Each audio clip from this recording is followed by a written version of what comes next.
November 26 ഭരണഘടനാ ദിനം. രാജ്യത്തിൻ്റെ അടിത്തറയായ ഭരണഘടനയുടെ കൂടുതൽ വിശേഷങ്ങൾ നമുക്ക് നോക്കാം. അവകാശങ്ങളെയും ചുമതലകളെയും കുറിച്ച് ഓരോ പൗരനെയും ബോധ്യപ്പെടുത്തുന്നതാണ് ഭരണഘടന. ലോകത്തിലെ എഴുതപ്പെട്ട ഏറ്റവും വലിയ ഭരണഘടനയാണ് നമ്മുടേത്. 1949 നവംബർ 26 ഭരണഘടനാ നിർമ്മാണ സമിതി ഭരണഘടനയ്ക്ക് അംഗീകാരം നൽകിയ ദിവസത്തിൻ്റെ ഓർമ്മയിൽ എല്ലാ വർഷവും നവംബർ 26 ഭരണഘടനാ ദിവസമായി ആചരിക്കുന്നു. സംവിധാൻ ദിവസ് എന്നാണ് ഈ ദിനം അറിയപ്പെടുന്നത്. മുൻപ് ദേശീയ നിയമ ദിനമായിരുന്നു നവംബർ 26. എന്നാൽ സംവിധാൻ ദിവസമായി ആചരിച്ചു തുടങ്ങിയത് 2015 ഇന്ത്യയിൽ ആദ്യമായി ഭരണഘടന എന്ന ആശയം മുന്നോട്ട് വെച്ചത് 1934 MN റോയി ആണ്. 1940 ഓഗസ്റ്റ് ഓഫർ എന്നറിയപ്പെടുന്ന ഉറപ്പുകളിലൂടെ ഇന്ത്യക്കായി ഒരു ഭരണഘടന എന്ന ആശയം ബ്രിട്ടീഷുകാർ അംഗീകരിച്ചു. ഇന്ത്യക്ക് അധികാരം കൈമാറുന്നതിനായി രൂപീകരിച്ച ക്യാബിനറ്റ് മിഷൻ 1946 ജൂലൈയിൽ ഭരണഘടനാ നിർമ്മാണ സഭ രൂപീകരിച്ചതോടെയാണ് ഭരണഘടനയെന്ന സ്വപ്നം യാഥാർത്ഥ്യത്തോടടുത്തത്. ഡോക്ടർ രാജേന്ദ്ര പ്രസാദ് ആയിരുന്നു സഭയുടെ അധ്യക്ഷൻ. 1947 ഓഗസ്റ്റ് 29 ഭരണഘടനാ നിർമ്മാണ സഭ കരട് നിർമ്മാണ കമ്മിറ്റി രൂപീകരിച്ചു. ഡോക്ടർ BR അംബേദ്കർ ആയിരുന്നു അധ്യക്ഷൻ. അദ്ദേഹമാണ് ഇന്ത്യൻ ഭരണഘടനയുടെ ശില്പി എന്ന് അറിയപ്പെടുന്നത്. 1948 ഫെബ്രുവരിയിൽ ഭരണഘടനാ നിർമ്മാണ സഭ അധ്യക്ഷന് മുൻപിൽ ഭരണഘടന സമർപ്പിക്കുകയും മാർച്ചിൽ ജനങ്ങളുടെ അഭിപ്രായത്തിനായി പത്രങ്ങളിൽ പ്രസിദ്ധീകരിക്കുകയും ചെയ്തു. അഭിപ്രായം രേഖപ്പെടുത്താൻ 8 മാസത്തെ സമയമാണ് അനുവദിച്ചത്. 1949 നവംബർ 26 ഭരണഘടനാ നിർമ്മാണ സഭ അംഗീകരിച്ചു. 1950 ജനുവരി 26 ഭരണഘടന നിലവിൽ വന്നു. ഭരണഘടനയുടെ ആത്മാവ് എന്ന് വിശേഷിപ്പിക്കപ്പെടുന്നത് ആമുഖമാണ്.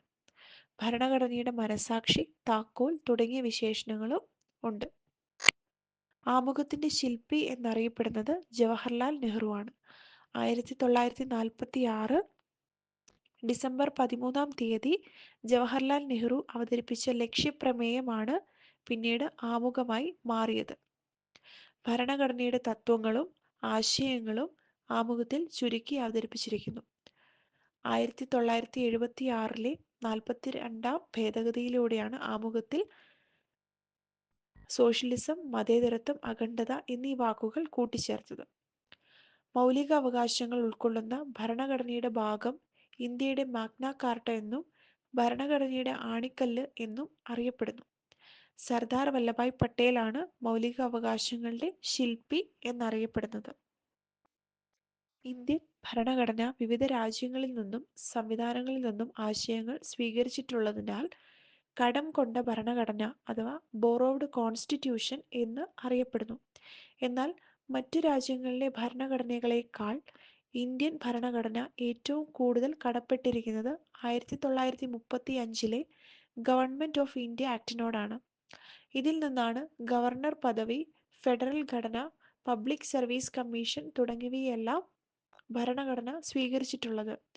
മറ്റ് രാജ്യങ്ങളിൽ നിന്നും ഇന്ത്യൻ കോൺസ്റ്റിറ്റ്യൂഷൻ സ്വീകരിച്ച ആശയങ്ങൾ ഏതൊക്കെയാണെന്ന് നമുക്ക് നോക്കാം.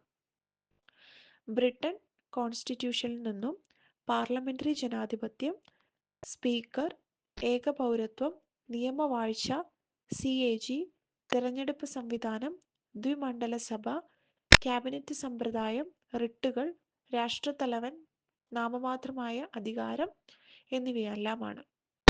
റഷ്യയിൽ നിന്നും കടമെടുത്തിരിക്കുന്നത് മൗലിക കടമകൾ, പഞ്ചവത്സര പദ്ധതി എന്നിവയാണ്. ഓസ്ട്രേലിയയിൽ നിന്നും കൺകറന്റ് ലിസ്റ്റ്, പാർലമെന്റിന്റെ സംയുക്ത സമ്മേളനം. അതുപോലെ തന്നെ കനേഡിയൻ കോൺസ്റ്റിറ്റ്യൂഷനിൽ നിന്ന് യൂണിയൻ സ്റ്റേറ്റ് ലിസ്റ്റുകളാണ് കടമെടുത്തിരിക്കുന്നത്. ജർമ്മനിയിൽ നിന്നും അടിയന്തരാവസ്ഥ, അതുപോലെ ഫ്രാൻസിൽ നിന്നും റിപ്പബ്ലിക്, സ്വാതന്ത്ര്യം, സമത്വം, സാഹോദര്യം. ദക്ഷിണാഫ്രിക്കയിൽ നിന്നും ഭരണഘടനാ ഭേദഗതി, അയർലൻഡിൽ നിന്നും പ്രസിഡന്റ് തെരഞ്ഞെടുപ്പ്, രാജ്യസഭയിലേക്കുള്ള പ്രസിഡന്റിന്റെ നാമനിർദ്ദേശങ്ങൾ, അതുപോലെ തന്നെ നിർദ്ദേശക തത്വങ്ങൾ. US നിന്നും ആമുഖം, മൗലികാവകാശങ്ങൾ, സ്വതന്ത്ര നീതിന്യായ വ്യവസ്ഥ, ജുഡീഷ്യൽ റിവ്യൂ, ഇംപീച്ച്മെന്റ്, ലിഖിത ഭരണഘടന, വൈസ് പ്രസിഡന്റ് എന്നീ ആശയങ്ങളാണ്.